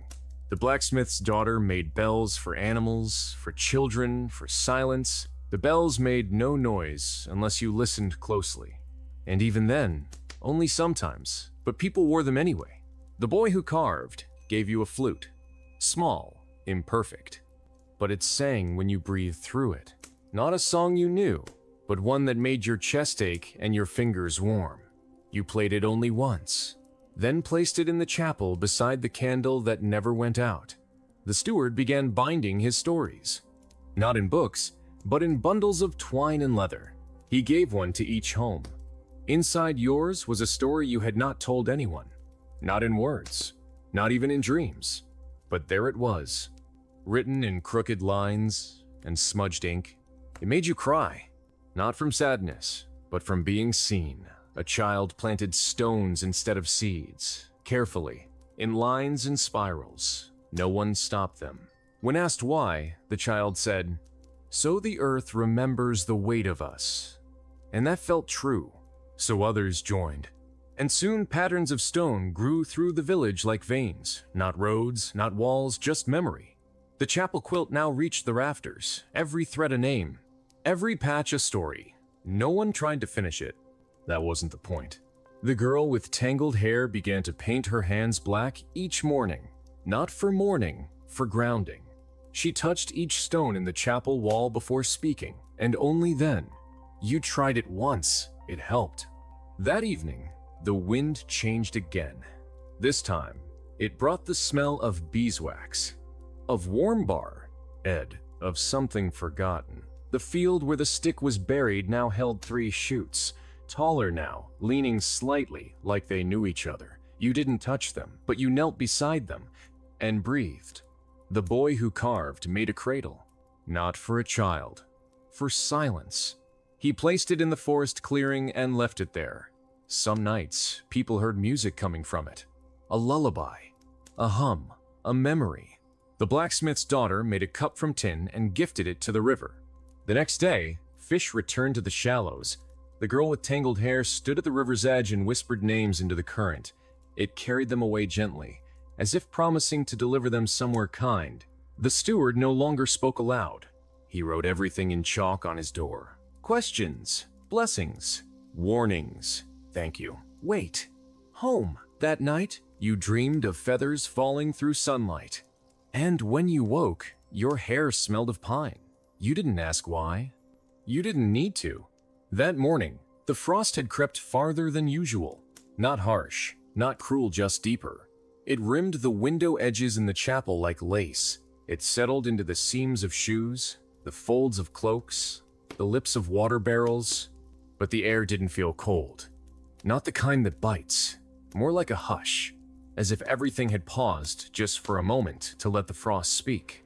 The blacksmith's daughter said it reminded her of a song her mother used to hum, low and slow and full of space. No one remembered the words, but that didn't matter. They hummed it anyway. The steward added another line to the list on his door. It simply read, "Is silence a kind of prayer?" A child responded beneath it. Yes, if it listens back. That day, the forge was quiet again. Not for lack of work, but for reverence. Tools were cleaned, not used. Fires were fed gently, not stoked. A boy sat cross-legged outside the chapel and built towers from sticks. Thin, wobbly, too delicate to last. But when they fell, he just built them again. Someone said that's what hope looks like. No one disagreed. The girl with tangled hair began to mark the days by braiding threads into her hair, one for each dream remembered. Some were bright, some were pale, some were so faded they could barely be seen, but they were all there, woven close. The stranger returned briefly, long enough to leave a bundle wrapped in bark at the foot of the chapel quilt. Inside were dried herbs, lavender, chamomile, something sharp like mint, and a note that said, "For the restless." The blacksmith's daughter boiled them in a pot. The scent drifted through the village like a lullaby. That night, no one had bad dreams. Or at least, no one remembered them. The girl who painted hands now painted stars. Not in the sky, on door frames, on stones, on fingers. She said it was to remind people that even when they were small, they were part of something big. The child who planted stones made a circle near the river. Inside it, they placed a bowl of water and a feather. When asked what it meant, the child said, "It's a place to remember soft things." And that too felt right. The chapel candle still burned. No one tended it. It just kept going. And so did the quilt. A woman added a square that smelled of smoke.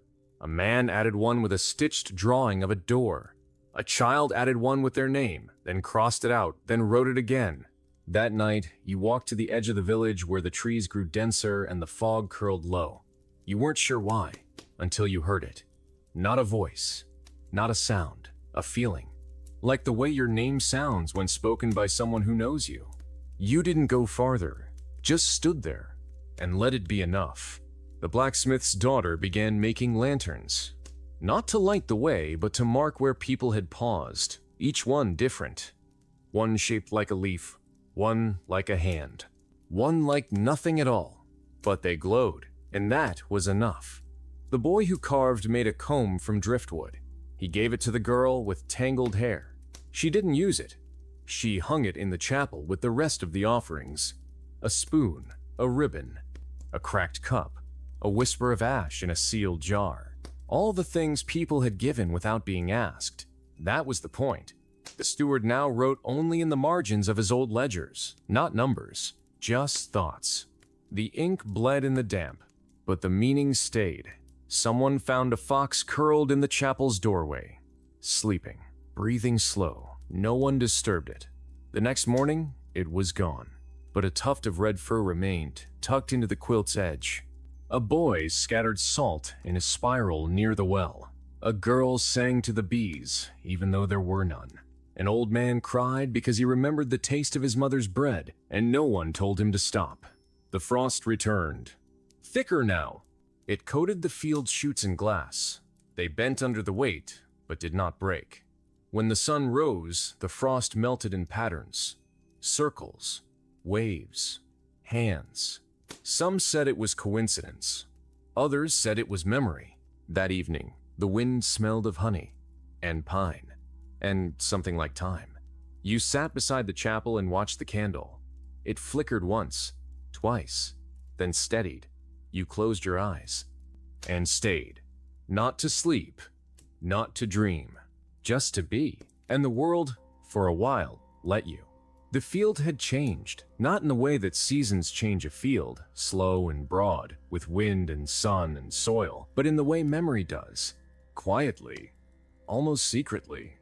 As if the ground itself had decided to keep something.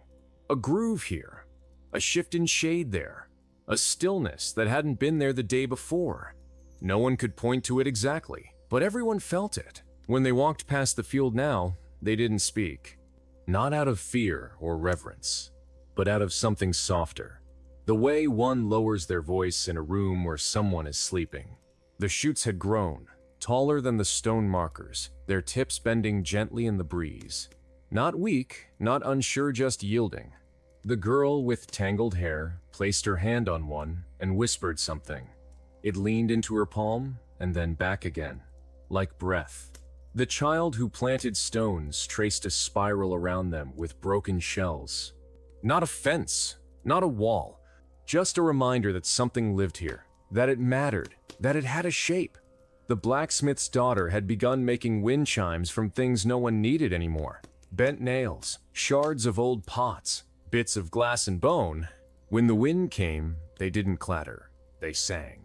Not a song anyone recognized, but one that made your throat tighten and your eyes soften. The chimes were hung at doorways, in trees, from the chapel's rafters. The village had a new kind of music, the kind you don't dance to, the kind you remember. The steward wrote one sentence on the chapel door that morning. Even ash remembers fire. Beneath it, someone had drawn a small bird, and next to that, Someone else had drawn a cage. Empty. The boy who carved made a small bench and placed it in the grove where the fox had been. He sat there in the evenings, hands in his lap, feet not quite touching the ground. People joined him sometimes. No one spoke, but when they left, they always placed something small on the bench beside him. A berry, a thread, a sigh. The girl who painted hands now painted eyes, not on people, on trees, on stones, on the backs of spoons. Open, watchful, gentle eyes. Some said it made them feel seen. Others said it made them feel safe. The girl just smiled and said, "They're not watching us, they're watching with us." The chapel candle still burned. It leaned slightly now, wax pooling at its base in slow, steady spirals. But the flame never wavered, not once. The wind brought new smells that week. Earth, deep and damp. Apples. Salt. Smoke that didn't sting. And something older, like parchment or pine. The kind of scent you find in forgotten corners. Under floorboards. Between the pages of a book no one opens anymore. The quilt reached the chapel's rear wall. People had started stitching symbols now, instead of words. Spirals. Leaves. Moons. Threads crossed and knotted and doubled back. It no longer looked like a quilt. It looked like a map. Not of places, of feelings. That night, you dreamt of water running uphill. Slow, silver water, humming to itself. And when you woke, your mouth tasted of mint and honey. The blacksmith's daughter began forging bells again, this time smaller, some the size of seeds, others like buttons. She placed them in hidden corners, beneath stones, inside doorposts, tied to the roots of trees. She said, "If the world forgets us, these will remember." The boy who carved made a flute with 7 holes, one for each name he couldn't speak aloud. He played it only once, on a morning when the fog was too thick to see the chapel. The sound was thin, almost unsure, but it lingered, curling between branches and fence posts like smoke. The girl with tangled hair stitched a thread around her finger for each person she dreamed of that week. Her hands became a nest of color. She didn't untangle them. That was never the point. A child drew circles in ash near the well, said they were clocks, but not for time, for stillness. Each tick, a breath. Each hand, a pause. People added pebbles at the edges, and soon the clocks filled the square. That day, no one ran, no one shouted. Even the goats moved slower. The wind chimes sang lower. The fox did not return, but Prince appeared in the frost again, smaller now, lighter, as if something was learning how to stay. And that night, the stars shifted just a little to the left. No one noticed, except the girl who painted eyes. She smiled, and painted 2 more, just above the chapel door. The rain returned not with violence, but with patience, soft and steady like fingers smoothing wrinkled cloth. It came at night at first, when most were asleep, and dreaming or pretending to sleep. So the sounds it brought folded themselves into the sounds of breath and wind and distant branches. It was the kind of rain tea had asked permission before it settled in that tested the roofs and doors, and then stayed a while. The thatch above the chapel gave in quickly, not with a crash or a tear, but with a slow, rhythmic drip, drip, drip that became part of the prayers, part of the silence, part of everything. The candle still burned, though even with the ceiling leaking, even with the air thick and cold and damp, it burned. The girl who painted eyes now painted tears, not sad ones, not sorrowful. They were shaped like leaves or stars or curls of mist, and they dripped from the painted eyes like blessings or maybe memories. The steward wrote only one word that week on the chapel wall: wait. No explanation, no answer, no question, just the word. The boy who carved hollowed a bowl from a fallen branch, filled it with rainwater, and placed it beside the door when people entered. They dipped their fingers in and touched their own foreheads, not because they were told to, not because they knew why, just because it felt like something worth doing. The girl with tangled hair sewed a pocket into her sleeve, a secret one, where she kept petals and tiny bones and thread and bits of beeswax. She didn't explain, but when people cried, She would reach into it and press something small into their hand. And somehow it always helped. The blacksmith's daughter began crafting hooks. Thin, curved, elegant hooks from iron and copper and tin. She placed them along walls and fences and posts, and people began to hang things on them: ribbons, tools, feathers, keys, forgotten things, remembered things, wishes, scrawled on bark. They called it the hanging place, and when the wind blew, it clinked and whispered and sang. The child who drew clocks in ash began drawing them in mud, now using sticks and fingers, and once even a spoon, and around each clock they drew a name. Not always a person, sometimes a word or a feeling or something they had dreamed.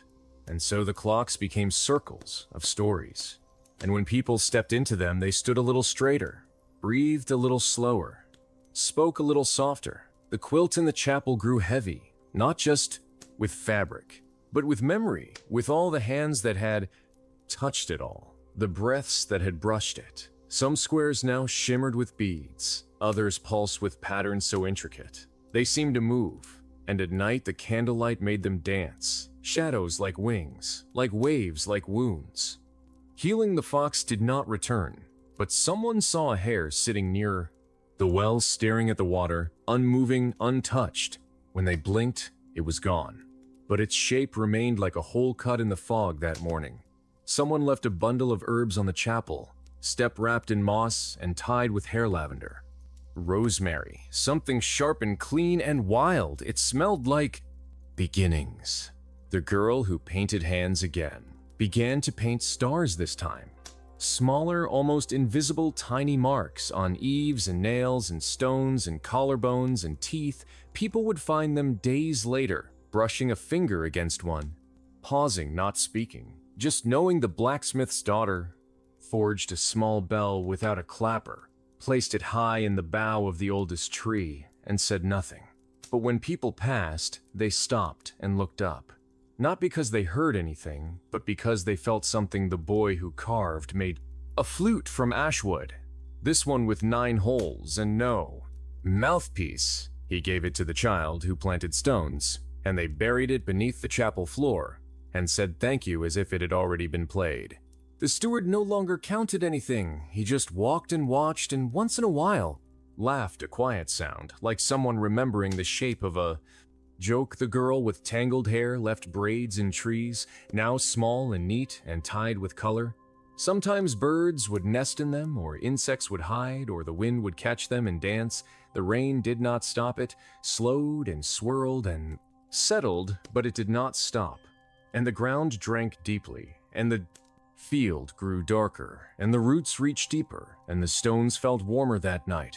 No one lit fires, but no one was cold. They sat close, not to speak, not to sing, just to sit. And when the candle flickered, they watched, not afraid, not even curious, just watching, and the flame steadied, and the silence held, and something ancient and gentle passed among them, not seen, not named, not even fully felt, just there like a hand beneath water, or a breath behind a sigh, and they slept deeply and did not dream, and it was enough. The frost came back, but not like before, not sharp, not angry, not the kind that bites it, settled slowly like dust on a shelf, like breath, on a window, like a memory you hadn't thought of in years. It painted the grass with soft white feathers, curled around roots and clung to corners of cloaks. It did not warn it, did not ask it, just arrived. And everything understood. No one fought it, no one cursed it.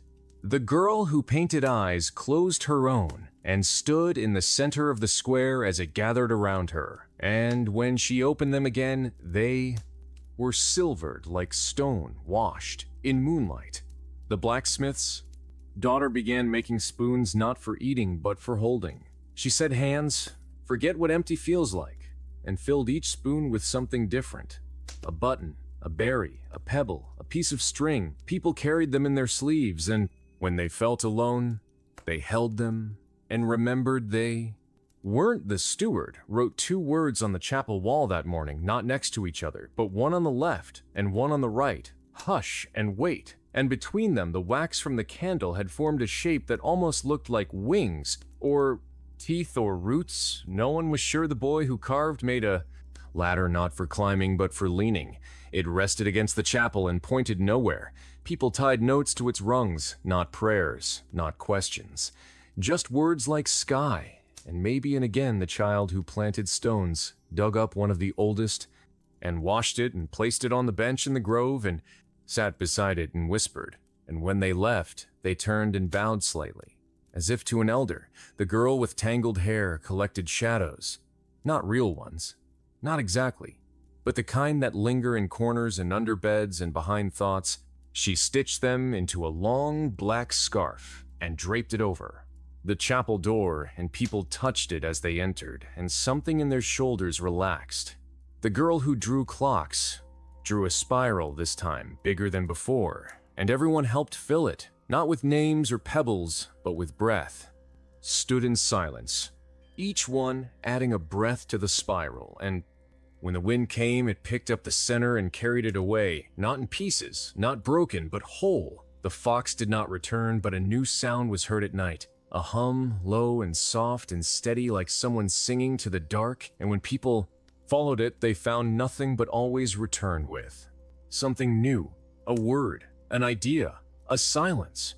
The girl who painted stars now painted paths, thin lines that led from doorways to trees, from trees to wells, from wells to sky, and people walked them in the morning and felt like they knew where they were going, even if they didn't.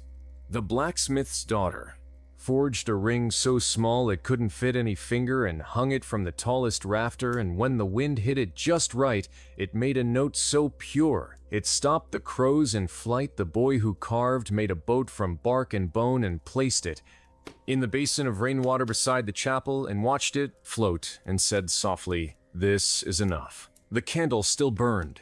The wax had reached the floor now and pooled into shapes like rivers or roots or veins, and someone traced them with a feather and said, "This is how we return." The steward stopped writing and instead listened to the floorboards, to the frost, to the wind, to the silence, and each time he nodded slowly and smiled like someone hearing an old friend's voice.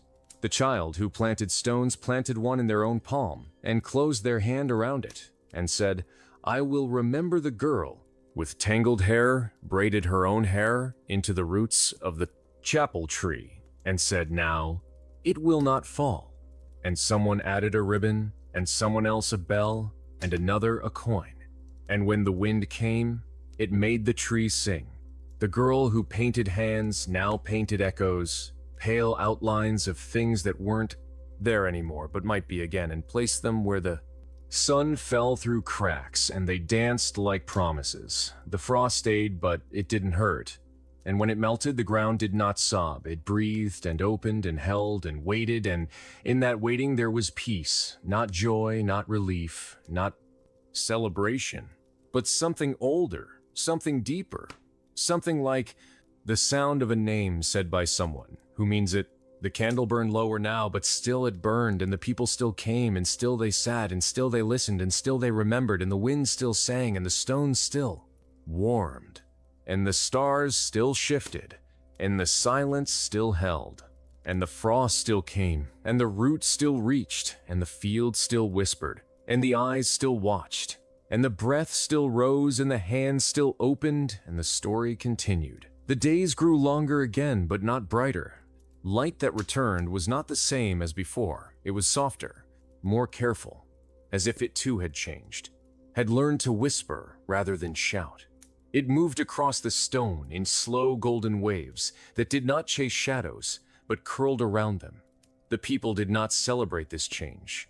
They accepted it. They had accepted the frost and the silence and the weight, not with joy or sorrow, but with the calm of those who have weathered everything and expect nothing. The girl who painted eyes now painted doors, not real ones, not exactly, but the outlines of them where none had been. And people began stepping through, in them not to go anywhere, not to escape, just to remember what it felt like to cross a threshold. The blacksmith's daughter no longer forged tools. She made hinges, tiny, delicate hinges and gave them to those who asked without question. And soon, people were making boxes, not to store things, but to hold space, to give shape to emptiness, to honor what was not there. The child who planted stones began unplanting them, gently, carefully lifting them from the earth, brushing away the soil and placing them in bowls or baskets or simply in hands, and with each one they whispered a name. Not always a person. Sometimes a sound or a season or a silence, and those who received them nodded as if they had always known. The steward no longer walked in circles. Now he walked in spirals, outward and inward and out again, each step slow, each breath deep. He did not carry his book anymore. He carried a lantern, not lit, not needed, just carried as a gesture, as a memory of fire. The girl with tangled hair let it fall free, now unbraided, unbound, and when the wind caught it, it moved like smoke or wings, or stories untold. And sometimes she sang not songs exactly, but threads of sound that stitched the morning to the night, and the sky to the soil. The boy who carved no longer carved. He listened now to the wood itself, to the breath within the branch, to the shape already waiting beneath the surface. And when he did cut, it was with such care that the shavings curled like letters and were gathered by the girl who painted stars. She scattered them across the chapel floor, and they glowed, not with light, but with meaning, and people stepped over them carefully, as if walking across a sky filled with memories. The candle had burned down to its stub, yet still it held a flame small and steady, and now its light cast shadows. Not of people, but of ideas, of possibilities, of things not yet made or named. The child who drew clocks now drew rivers, each one winding and strange, and in the curves they placed tiny boats, each with a different mark, a line, a circle, a dot. And when people looked at them, they wept, not because they were sad, but because they felt seen. The fox never returned, and yet its shape was spotted again, once in the pattern of moss, once in the way snow fell on a roof, once in the bend of a branch. It became a sign not of presence, but of reminder that some things are not lost, only change the chapel walls. Now, held not words, but echoes, sounds pressed into the wood like fingerprints or songs forgotten and remembered all at once, and people leaned against them to listen, to feel the hum of what had been and what might be the girl who painted hands. Now painted mirrors, not of glass, but of water and wax and polished stone. And in them, people saw not their faces, but their feelings, not their features, but their truths. The wind came back with stories, not just sounds real, stories that wrapped around the trees and curled under doors and filled lungs. With old voices and new names, and people sat quietly and let them settle. The fields outside no longer waited. They grew not with crops, not with grain, but with colors, with plants. No one had planted, but all recognized as welcome, and bees returned, and birds, and something like laughter. Blacksmith's daughter made a wheel, not for turning, but for standing upon. And when the child who planted stones stood atop it, the wind stopped, and the stars flickered, and someone whispered, "Yes." The girl with tangled hair tied ribbons to the chapel bell, not to ring it, but to let the wind make music of it. When it did, it was a song. No one knew, but all remembered. The steward laid down his lantern and walked without it into the grove, and sat beneath the tree, and closed his eyes, and the tree bent gently toward him, and when he opened his eyes again, he did not speak. He just smiled, and stood and returned, and that was enough. The candle finally flickered once, twice, 3 times, and then went out, and the darkness was not frightening. It was full and warm and waiting, and someone struck flint not for light, but for memory. And the spark danced and vanished, and the silence settled, and the breath rose, and the story continued. The roads that once cracked beneath wooden wheels had softened, now not with use but with stillness, the earth having had time to breathe without pressure, without demands, without noise. And when people walked them again, it was not with purpose, but with presence, their steps, deliberate their pace, slow as if to honor each stone, each grain, each bend and break of the past. The girl who painted eyes painted none. Now instead she painted circles open, ones closed, ones spirals and rings and ovals. And when people stood within them, they felt steadier, as if the world moved more kindly. And bordered by shapes, the blacksmith's daughter now gathered things forgotten, pieces of iron bent and rusted lengths of chain-broken nails twisted by time. She did not melt them. She arranged them into constellations on the barn wall, and when the moonlight hit them, they shimmered like distant bells. And the sound they made was felt, not heard. The child who planted stones planted fire, now not real fire, but intention. She buried small bundles of herbs and bark and feathers and ash and whispered over each one and said, "Let this be warm and let this be light," and the ground held them as if waiting for a night that might need them.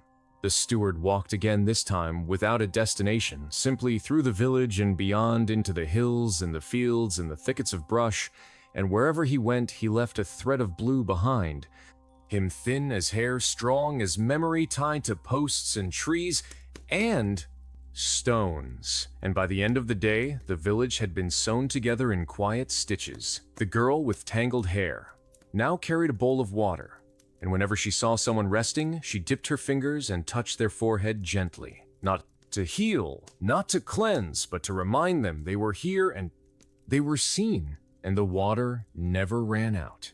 Not once. The boy who now carved stories not on wood, but in silence. He sat beside people and did not speak, and they found themselves telling him things they'd never said. And when they finished, he nodded and made a small mark in the dirt beside them. Not a judgment, not a tally, just a shape that held what had been shared. The girl who painted stars now painted bones, not with color, but with care. She found them in the fields, in the forest, in the quiet places between paths, and polished them, and placed them in patterns on the chapel floor. And people sat among them and felt the weight and the beauty of what remains. The girl who drew clocks now drew wind lines that never touched the page, that curved and twisted and vanished, and people watched and remembered things that had no name. Candle, though unlit, was still there, its stub unburned, its wick untouched, and yet everyone who looked at it felt warmer, as if flame could be remembered, and that was enough. The child who planted fire now dug up ash, not gray, not cold, but soft and fragrant, and spread it in a spiral around the village. And when the wind came, it carried the scent of pine, rose and earth, and people paused and breathed, and something in their chest loosened. The fox's shape appeared again, this time in the grain of a door, and the pattern of leaves, and someone laughed and said, "I knew you'd return," and others nodded, though no one had spoken its name. The chapel bell, no longer rang, but if you stood beneath it and whispered your name, it would answer not in sound, but in air that moved across your skin like a blessing. The blacksmith's daughter made a final hinge, the smallest yet, and placed it on the oldest door in the village, and when it swung open, nothing was behind. It just sky, just wind, just space. And yet people felt something pass through them. When they looked, the girl who painted hands now painted nothing. Instead, she guided others as they traced their own outlines onto walls and wood and stone. Everywhere there were hands now of all shapes and sizes, and when the sun passed over them, it looked like they moved. The steward sat once more in the chapel, not at the front, not at the center, but at the edge. His eyes closed, his hands open, and when people joined him, he smiled, and they all waited for nothing in particular.